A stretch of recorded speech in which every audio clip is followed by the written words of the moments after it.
Welcome to my channel. நான் இப்போ எங்கே இருக்கேன்னா எங்கள் அம்மா ஊரில் எங்கள் வயலில் இருக்கேன்.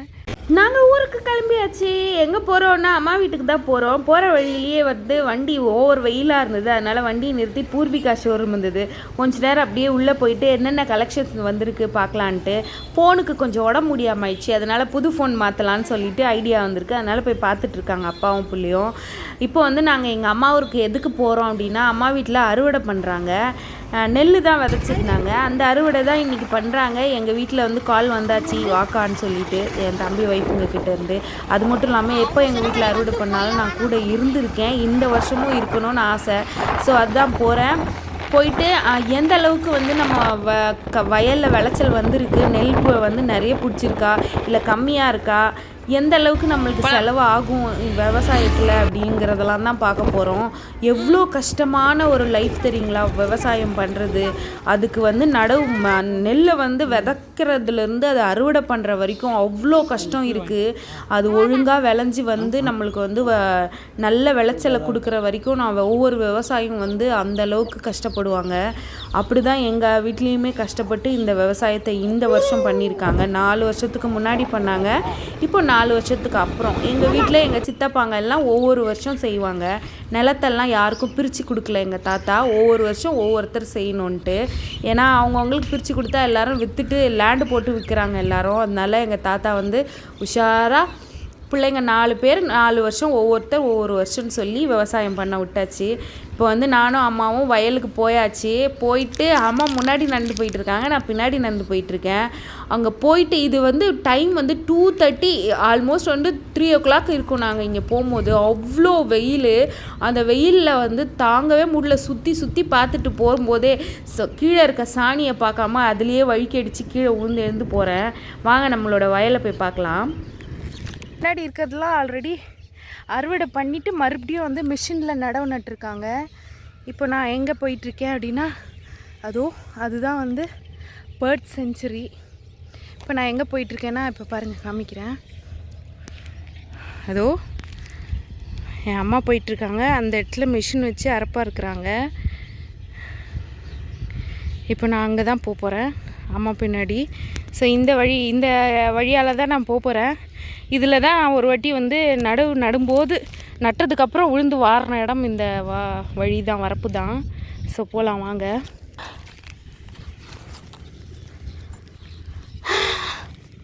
இதுதான் மிஷின் நடுவு மிஷினில் நட்டுருக்குறாங்க. எப்படி கேப் விட்டு விட்டு நட்டுருக்காங்க அவருங்க.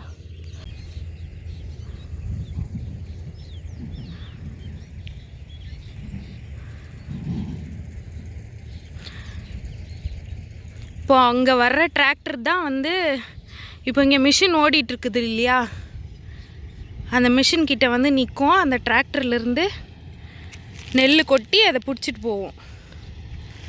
ஸோ காலில் வரும்போது காலில் சாணி வச்சு எப்போவே வந்தாலும் எங்கேயாவது உளுந்து வர்ற வேலை தான். ஸோ கழுவ போகிறேன். இது எவ்வளோ குட்டியாக ஓட மாதிரி போகுது பாருங்க. சிட்டி மாதிரி இல்லை, எங்கள் ஊரில் இருக்க சாணி, மாடு போடுற சாணியெல்லாம் அவ்வளோ வாசமாக இருக்கும். அந்த சாணியில் தான் மிதிச்சிக்கிட்டேன். ஸோ சில்லுன்னு இருக்குது. என்னால் நடக்க முடியல. எங்கள் அம்மா எவ்வளோ தூரம் போயிட்டாங்கன்னு பாருங்களேன். அங்கே இருக்காங்க எங்கள் அம்மா, தெரியுதா? அங்கே இருக்காங்க எங்கள் அம்மா. இப்போ நான் போனோம் அங்கே தான். அதுக்குள்ளேயே மூச்சு வாங்குது, நடக்க முடியல. வெயில் கொளுத்தி எடுக்குது. போகலாம், போயிட்டு காமிக்கிறேன். என்ன பச்சை பச்சையாக இருக்குது அறுவடை பண்ணதெல்லாம். இதுதான் அறுவடை பண்ணி அந்த சக்கையை தனியாக நெல்லை தனியாக பிரித்து எடுக்கிறது, தெரியுதா? இப்போ நான் இந்த வயலில் தான் இறங்கி நடக்க போகிறேன். பார்க்கலாம். ரொம்ப வருஷம் ஆச்சு இந்த மாதிரி வயலுக்குள்ளே இறங்கி நடந்து. மெத்துன்னு இருக்கும். இதிலலாம் நாங்கள் உட்காந்து விளையாடின நாள் ஞாபகம் வருது.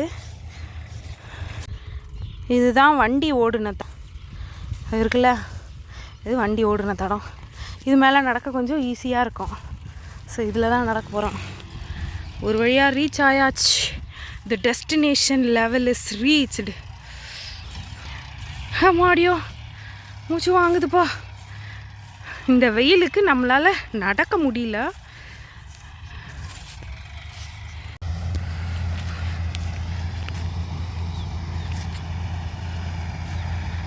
நெல் அறுத்து கொட்டுது பாருங்க. அது மேலே ஏறி நிற்கிறது எங்கள் அப்பா. இப்போ கிட்ட போயிட்டு பார்க்கலாம் வாங்க. ஆமாம்,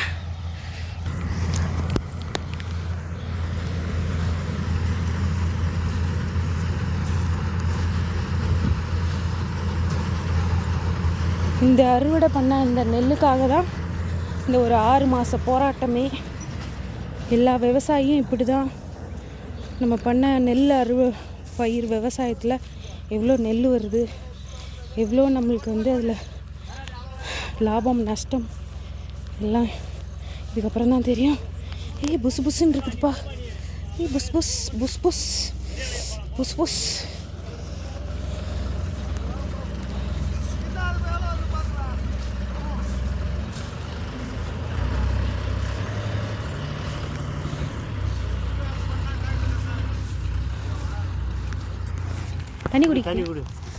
தண்ணி குடிக்கிறியா?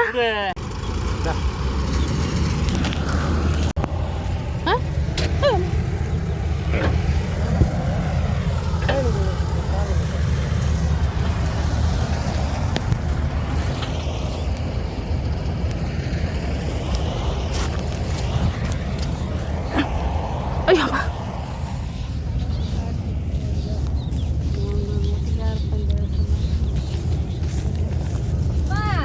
அம்மா ஒரே புலம்பி தள்ளிட்டாங்க.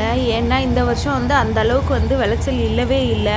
ரொம்ப கஷ்டப்பட்டாங்க. இந்த வருஷம் ஃபுல்லாக வந்து மருந்து அடிக்கிறது, களை அடிக்கிறது, மருந்து மட்டுமே ஒரு 4-5 வாட்டி அடிச்சுக்கிட்டே இருப்பாங்க. அந்த மாதிரி அடிச்சுமே நம்மளுக்கு வந்து விளைச்சல் இல்லைன்னா என்ன பண்ண முடியும்? பாருங்கள், ஃபுல்லாக பில்லு தான் இருக்கும். பச்சை பச்சையாக தெரியுதா? அது ஃபுல்லாக பில்லு தான். அந்த வயல் ஒரு வயல் ஃபுல்லாகவே பில்லாக இருந்தால் என்ன பண்ண முடியும்? அதில் விளைச்சல் கம்மியாக தானே இருக்கும். அதனால தான் எல்லாருமே அப்பாலேருந்து அம்மாலேருந்து எல்லாரும் கஷ்டப்பட்டு புலம்பிகிட்டே இருக்காங்க. இது ஃபுல்லாக அறுத்து முடிச்சுட்டு டிராக்டரில் கொட்டிட்டு போனோம். அந்த ஒரு டிராக்டர் வந்து ஒரு 3-4 வாட்டி போய் கொட்டிட்டு வரும். ஆனால் இந்த வாட்டி ஒரே ஒரு வாட்டி தான் போச்சு. அந்த அளவுக்கு ரொம்ப கம்மியாக இருந்தது விளைச்சல். பக்கத்து வயலை காமிக்கிறேன். அந்த வயலில் வந்து நெல் எந்த அளவுக்கு பிடிச்சிருக்குன்னு பாருங்கள். கண்ணு கட்டின தூரம் வர நெல் தான் தெரியுதா? இங்கே பக்கத்தில் பாருங்கள், அதில் எங்கே நெல் இருக்குது, எவ்வளோ பச்சை புல் இருக்குன்னு. அந்தளவுக்கு இந்த வருஷம் வந்து விளைச்சல் நம்மளோட வயலில் ரொம்ப ரொம்ப கம்மியாக இருக்குது. அப்படியே கொஞ்ச நேரம் அங்கேயே நானும் அம்மாவும் உட்காந்தாச்சு. அம்மா ஒரு சைடு புலம்பிகிட்டே உட்காந்துட்டு இருந்தாங்க. நான் கொஞ்சம் அந்த முள்ளு மரம் கீழே உட்காந்து கொஞ்ச நேரம் அப்படியே பார்த்துட்டு இருந்தேன் எப்படி அறுக்குறாங்கன்னு. அங்கே வந்து நம்ம ஊர் வந்து வேடந்தாங்கல், இந்த பேர்ட் சென்ச்சுரி பக்கத்துலேயே தான் அதே இடம் தான் நம்மளோட வயல் இருக்குது. உட்காந்து பறவையெல்லாம் உட்காந்து ஆடிட்டு இருக்கிறத பார்த்துட்டு இருந்தேன். இங்கே பாருங்கள், இந்த வயலில் தான் நிறைய நெல் பிடிச்சிருந்தது. இன்னொருத்தரோட வயல் இது. அங்கே உட்காந்து பார்த்துட்டு நான் எப்போ எங்கள் வயலுக்கு போனாலும் இந்த வேலையை பண்ணாமல் வரவே மாட்டேன். அந்த வேலையை தான் இன்றைக்கே பண்ணியிருக்கேன். அந்த வயல்ல இருந்து தொங்குற அந்த நெல்லுலேயே வந்து கொஞ்சம் கொஞ்சமாக பிச்சு அதை அரிசியாக எடுத்து வாயில் போட்டு கொறிச்சிட்ருப்போம். இதெல்லாம் என் அப்பாவோட அப்பா, என் தாத்தப்பா பார்த்துருந்தாருன்னா அவ்வளோதான் பின்னி படலை எடுத்துருப்பார். அப்படி பண்ணக்கூடாது, முதல் சாமிக்கு தான் வச்சுட்டு அப்புறம் நம்ம சாப்பிட்ணும், கொறிக்கக்கூடாதுன்னு சொல்லி திட்டுவார். அந்த ஞாபகம் வந்துருச்சு. அப்படியே கொஞ்சம் நேரம் உட்காந்து சுற்றி பார்த்துட்டு இருந்தேன். பொன்னாங்கண்ணியும் கரிசலாங்கண்ணியும் நிறைய இருக்கும். நான் இந்த வருஷம் வந்து நடுவு நட்டதுக்கு அப்புறம் நடுவில் அம்மா வீட்டுக்கு வரல, வயலுக்கும் வரல. அதனால நான் அதை வந்து காட்ட முடியல. எந்த வருஷம் வயலில் நடுவு நட்டாலும் நாங்கள் எங்களோட வயலுக்கு போகும்போது அங்கே அந்த வயல் வரப்போரம் இருக்கிற கரிசலாங்கண்ணியை வந்து எடுத்துகிட்டு வந்து எண்ணெய் காய்ச்சி தலையில் எண்ணெய் வைப்போம், நல்லா கருன்னு இருக்கும்னு. இந்த வருஷம் பார்த்தா இந்த வருஷம் தண்ணியெல்லாம் வத்திருச்சு இல்லையா? அறுப்பு இருக்கிற நேரத்தில் ஏப்ரல் வந்தாச்சு. அதனால வந்து வேறு வழி இல்லை. சரி, இல்லை கொஞ்சம் தேடி பார்த்துட்டு இருந்தோம் எங்கேயாவது கிடைக்குமா கரிசலாங்கண்ணி பார்த்துட்ருக்க கேப்பில் தான் வந்து இந்த கீரை வந்து பொன்னாங்கண்ணி கீரை நிறைய கீரை இருக்கும். இந்த வருஷம் கம்மியாயிடுச்சு, நான் தான் வரல. அதனால அதுலேருந்து கொஞ்சம் வேரோட வருமானு பிடிங்கி பார்த்துட்டு வேரோட வந்ததெல்லாம் கொஞ்சம் எடுத்துகிட்டு வந்தேன். சரி, நம்ம வீட்டில் போய் வைக்கலான்னு சொல்லிட்டு.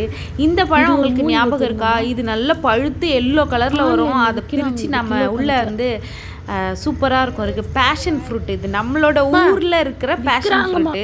இதே ஃப்ரூட்டு தான் பெரிய சைஸில் விற்குது. நம்ம ஃபாரினில் இருக்கட்டும், சைனாவா ஜப்பானோ ஏதோ ஒரு ஊரில் பேஷன் ஃப்ரூட்டுன்னு சொல்லி விற்கிறாங்க.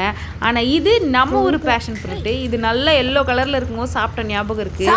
அப்படியே நானும் அம்மாவும் கிளம்பியாச்சு. வாமா போதும், வெயில் ஓவர் ஆயிடுச்சுன்ட்டு போகிற வழியிலேயே குட்டையை பார்த்தாச்சு. இந்த குட்டையில் அவ்வளோ அல்லிப்பூ பூத்துருக்கும். ஆனால் இந்த வருஷம் அல்லிப்பூ இல்லை, ஒரே ஒரு மொட்டு இருந்தது. போய் எடுக்கலாமான்னா அம்மா சேராக இருக்கும் வேணான்னிட்டாங்க. அதுக்கப்புறம் ஒரு வழியாக வந்து நான் இந்த கரிசலாங்கண்ணியை கண்டுபிடிச்சிட்டேன். இது வந்து வெள்ளை கரிசலாங்கண்ணி. எந்த கரிசலாங்கண்ணியாக இருந்தாலும் எண்ணெயில் போட்டு ஆட்டி வைக்கலாம். அப்படியே பிடுங்கி எடுத்துகிட்டு ஊருக்கு கிளம்பியாச்சு. இப்போ நாங்கள் வந்து மெதுவாக ஊருக்கு கிளம்பிகிட்ருக்கோம். ஈவினிங் ஆயிடுச்சு நாங்கள் அங்கேருந்து கிளம்ப, வெயிலுக்கு போக முடியாதுன்னு. இங்கே வந்து புக்கத்துறையில் இவ்வளோ டிராஃபிக் இருக்குது. நான் வந்து ஒரு 4-5 மந்த் இருக்கும் போல் அம்மா வீட்டுக்கு. இதுக்குள்ளே இந்த புக்கத்துறை இந்தளவுக்கு வந்து டெவலப் ஆகிருக்கு. ஏதோ இது சிட்டிக்கு நடுவில் இருக்கிற மாதிரி இருக்குது ஒரு ஃபீலு. அந்தளவுக்கு பிரிட்ஜெல்லாம் வரப்போதான் வண்டியெல்லாம் திருப்பி விட்டாங்க. ஸோ இந்த வீடியோவில் வந்து நான் எங்களோட விவசாயம் எப்படி பண்ணணும், எந்த அளவுக்கு விளைச்சல் இருக்குதுன்னு பார்த்துருப்பீங்க. பிடிச்சிருந்தா லைக் பண்ணுங்கள், ஷேர் பண்ணுங்கள், கமெண்ட் பண்ணுங்கள்.